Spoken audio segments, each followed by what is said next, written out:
Where are these superstar scrum halves in the Southern Hemisphere? And where would the current crop of number 9s in the Rugby Championship rank among the greats in that position for their countries when you look historically? Because I think there's a bit of a drop-off from where they have been and where they currently are, and that's across the board, and I'm wondering why that is. And that's what this video is about. And since we have a down week with no international rugby this week, it's a good opportunity to delve into it. And to be clear, I don't have any answers. I'm just starting a conversation and I have some questions and some thoughts, and I want to know yours as well. I'll be getting involved in the conversation with you in the comments down below. Please give the video a thumbs up and hit subscribe as well, especially if you appreciate videos which are a little bit different from what I normally do, like this. Get stuck in. So yeah, I was watching the Rugby Championship at the weekend, and I was thinking, after I'd watched both games, scrum halves aren't quite as good as I would expect them to be. Yeah, the conditions were really poor, and actually TJ Perenara, for example, played very well. Set up a brilliant Will Jordan try, but across the board, when I compared the current crop with the names that I remember having watched rugby growing up, not at the same level, and I was starting to think, why is that? Is it that there's just a transition going on between recent players like Aaron Smith and the new breed coming through for New Zealand, for example, or Faf de Klerk coming towards the end of his career for South Africa, maybe not at the level he was a couple of years ago, and we're just waiting for the youngsters to come through, and actually everything is rosy and these young guys are amazing, and one or two of them will go on to be greats that we talk about alongside some of the others? Or is there something else going on? Is the game of rugby now changed in a way that makes it harder to produce these superstar 9s? Because two things are very clear. Well, two things are clear. The current crop, like I say, are some way off where the greats in that position for those countries have been in the past. And look, I'm saying this as an Englishman, where we've historically not produced many scrum halves, full stop. And I think, and I will delve into this, there are some interesting cultural factors about rugby in different countries to explain that. When I think about the UK and Ireland, the only one that I think would be in a conversation to be the greatest of all time, because I can't think of a single Englishman, would be Gareth Edwards, a Welshman, and he played in the 60s and 70s. I mean, we're talking 50, 60 years ago.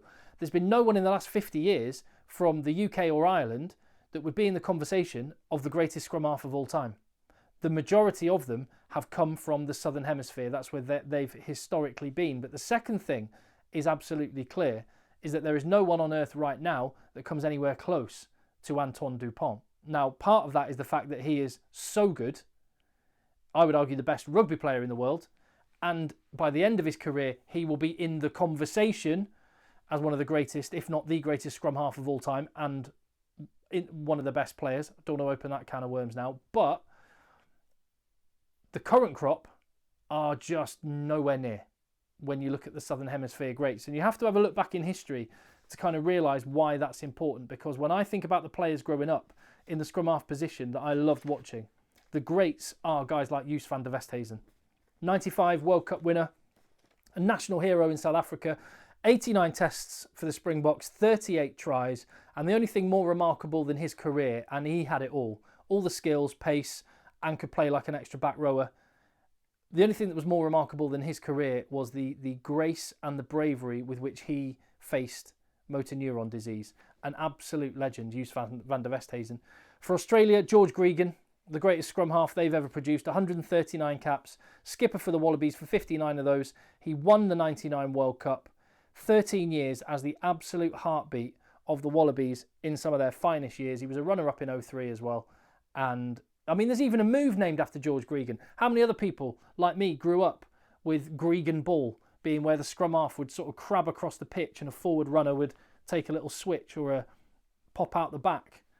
I ran many a hard line off a scrum half calling Gregan ball. So yeah, that's how good he was. Aaron Smith, 124 caps for the All Blacks. He's won a gold medal, a silver and a bronze at 3 consecutive World Cups that he was involved in. Second most capped back for the All Blacks, behind Bowden Barrett, and the best scrum half they've ever produced. Augustin Pichot, the best 9 Argentina have ever produced. He took over from the great Hugo Porter as captain.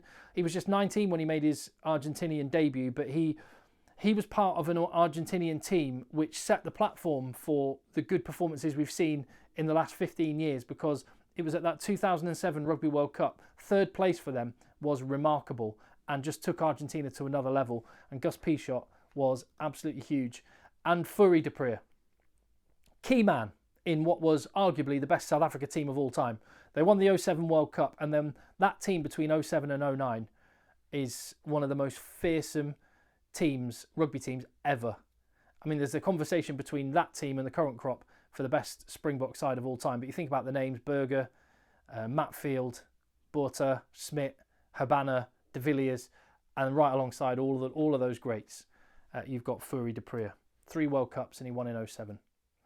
Other names that I'll just briefly mention: Justin Marshall, Will Genia, Nick Farr-Jones. Southern Hemisphere have dominated this position, but they are not currently, because when you look at the current crop, the class of 2024, it's some way short of that, I think it's fair to say. When you look at Australia, I mean, yeah, a team in transition, a team with lots of issues, but that's highlighted in the scrum half position. Who's going to make this shirt their own? Currently, it's Nick White, who's coming towards the end of his career. Good player. You've got Tate McDermott, you've got Isaac Fines, you've got Jake Gordon. I think Jake Gordon could be that guy, but I'm not sure any of these players is going to be talked about in the way that George Gregan, Will Genia, Nick Farr-Jones are talked about after their career is done. And absolutely the same goes for Argentina. Gonzalo Bertranu, Lautaro Bazan Velez, and Gonzalo Garcia. It's just not up to scratch. Not up to scratch. It's just not good enough to be a top team. It's a big problem position for Argentina. South Africa, Faf de Klerk. I mean, you've got Faf de Klerk and Kobus Reinach, who've won 2 Rugby World Cups. Maybe they will be talked about as greats. But weirdly, despite winning 2 World Cups, I'm not so sure they're going to be talked about in the way that Fourie du Preez and Jules van der Westhuizen will. And I think that's fair. I'm not sure where you would rank them in the greats. And I just don't think there's the all-round game. I mean, you look at the crop of South Africa, I think Faf de Klerk defensively has been brilliant and box kicking has been brilliant. But when you want to evolve and play a more attacking game, then you look to maybe Kobus Reinach. But Kobus Reinach has limitations as well, which is why they've actually worked really well together over the last 5-6 years. But now Grant Williams has only ever been given 1 start as scrum half, and Morné van den Berg just made his debut at the weekend. It's too early to know how good they're going to be. But some good players there, no doubt. New Zealand as well. Aaron Smuth, obviously retired. That's left a big hole. TJ Perenara is filling that hole at the minute. He's been his backup his whole career. There's a reason why he's the backup. He's not as good as Aaron Smith. He's a very good player. He's not going to be regarded as a great. Cortez Ratimer, Finlay Christie have both been in the squad just now. The one that I think maybe, and maybe this is the case out of the whole Southern Hemisphere, the one player that's got the potential to be talked about maybe in 10 years' time alongside some of those names we've already mentioned is Cam Roigard. But at this point, it is just potential. Does he really have that potential, or am I just sort of buying into the hype a little bit? It remains to be seen. The one elephant in the room, of course, when you talk about New Zealand, is the fact that the second best scrum half in the world right now, Jamison Gibson Park, is a Kiwi that they let go. I've no idea whether that was just Jamison Gibson Park blossoming later in his career, or whether he kind of should have got an opportunity when he was in New Zealand. But whatever the case is now, he's been very, very good on the international stage, and has been mixing it with Dupont in the Six Nations every year, which I'm sure New Zealand, well, they'd love to have him right now as they wait for their youngsters to come through. So yeah, the talent across the board, I think it's fair to say, isn't as good. Like I say, it could be that there's just really, really, really good young players that are going to be superb, but they're just not there yet. Maybe that is the case. One thing that I would say is the best scrum half in the Southern Hemisphere right now is Santiago Arata, playing for Uruguay. If he was New Zealander, South African, if he was Australian, Argentinian, or even English, and basically every other country except for France, he'd be, except for Ireland perhaps, he'd be starting scrum half. He is an absolute superstar, and he plays for Uruguay. So these players are there, but they are unicorns in the modern game. And I will go on and talk about why that might be, but not before I've just briefly talked about France, because having said Antoine Dupont is comfortably the best scrum half in the world right now, you look at the other players that are backing him up, and this is where you have to talk about the culture of different countries and their rugby as to why it might be that they do or don't produce scrum halves. England, for example, I cannot think of a single scrum half that would be in the conversation for greatest of all time. Matt Dawson, World Cup winning number 9, very, very good. Won a British and Irish Lions series as well. Probably the best player in that position that we've produced. Not one of the greats when you look at World Rugby. And I think that might be that in England, we put a huge emphasis on our number 10. And I think a lot of countries do this around the world. The fly half is the kind of quarterback of the team, is the main man, is the one that everyone talks about and gets excited about. There's some mystique about that number 10. In France, the mystique and the extra kind of energy goes towards the number 9, and it always has done. They call it le petit général in France, the little general. And the number 9 in France is the main playmaker, the fulcrum of a team, quite often the goal kicker as well. Antoine Dupont is the latest example in a long line of great 9s that they've always produced as a result. And I think it's quite interesting. I think there's a lot more players that come through with a great kicking, running game, good rugby brain. And in England, they just get put, well, you're a fly half then. Whereas in France, it's like, well, you might be a scrum half. And I look at players like Marcus Smith and George Ford, and I think if they'd been French, they would have been scrum halves. And there's a bit of me in this parallel universe that wonders what England's fortunes might have been like if, rather than always arguing about who should be starting between Owen Farrell, George Ford, Marcus Smith, we'd had them both on the field, but not as 10-12, as 9-10. But we'll never know. We'll never know. But what is clear is that France have a culture where they put a lot of emphasis on their scrum half, and consequently they produce lots of amazing players. If Antoine Dupont is out, I mean, you lose the best player in the world, and that's going to hurt you. But Baptiste Serran, Maxime Lucu, Baptiste Couillou, you've got Nolan Le Garrec, a youngster coming through, and even younger, Baptiste Jonot. These are guys that would walk into most other international teams, and in the case of like Le Garrec and Jonot, would be regarded as one of the most amazing youngsters in world rugby if they played for another country, because they'd be starting right now, age 19, 20, 21. So it's quite interesting, and that's where I wonder whether it might be cultural, this, or could it have something to do with the way that rugby is being played? As I said, I do not have all the answers. I'm just starting a conversation. I don't know, but I'm just throwing ideas about. One thought is that the way that rugby is played now is making it harder to produce really good scrum halves. Because what do you need to be a great scrum half now? Modern rugby has moved towards quick ruck attack systems, hasn't it? Speed of ball is absolutely everything. And consequently, scrum halves have to have high energy. They have to be able to reach the breakdown, and then, as importantly, make lightning quick decisions getting the ball away to the right place. And this requires, well, firstly, a lot of speed, huge amount of energy, which is why most scrum halves can only actually keep up this pace for 50 minutes of a match. And they need to have amazing rugby IQ to be able to feel and make that right decision.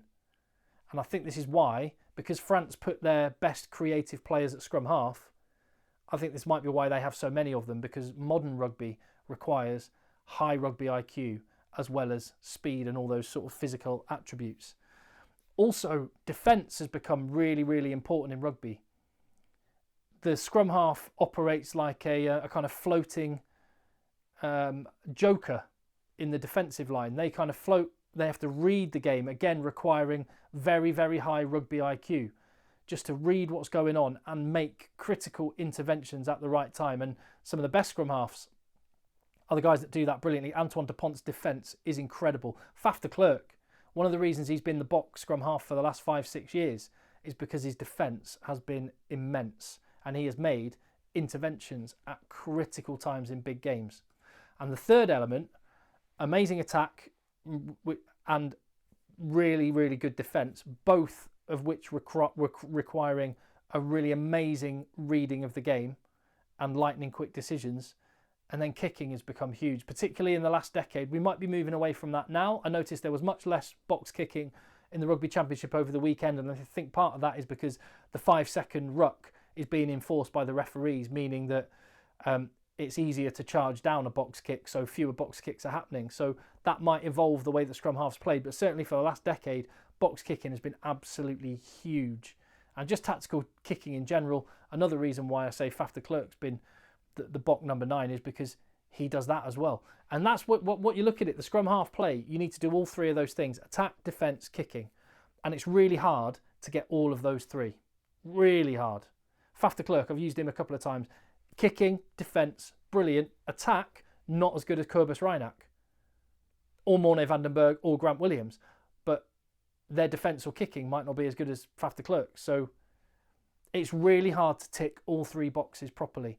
And I think this might be why, along with the kind of cultural thing, like I say, where a lot of the emphasis is put on the number 10, not the number 9, this might be why we're seeing fewer great scrum halves in the Southern Hemisphere right now.